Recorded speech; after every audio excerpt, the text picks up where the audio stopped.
Kung hindi lang sa goal natin, sa pangarap natin, matagal na tayong sumuko. Kasi may mga araw talaga, pagkakataon na sobrang hirap, na hinihila ka pababa, nakakapagod lumaban lalo na kapag ikaw lang mag-isa. Yung pakiramdam na wala kang karamay, walang nandiyan sa'yo. Lalo na may mga tao talaga na lumalaban na mag-isa lang. Sobrang hirap.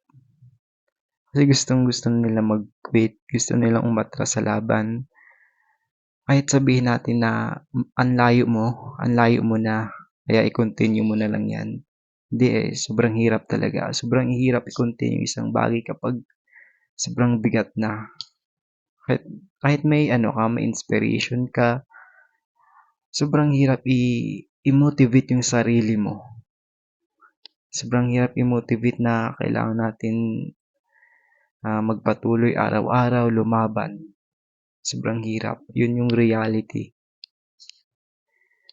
Kaya kung hindi lang dahil sa mga pangarap mo sa buhay, yung matinding desire na yun na gusto mong maging reality, yung pangarap mo na umahan sa kahirapan, lalo na iahon sa kahirapan yung pamilya mo, lalo na yung sarili mo na gusto mong bigyan ng magandang kinabukasan kasi ayaw mo nang iparanas sa magiging pamilya mo yung naranasang hirap mo.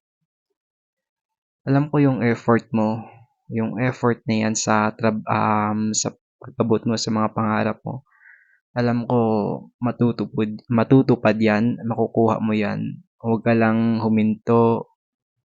Pwede ka magpahinga kapag napapagod ka na, pero huwag kang huminto. Huwag mong i-give up yung pangarap mo. Ipaglaban mo yung pangarap mo. Alam kong kaya mo yan at makukuha mo yan.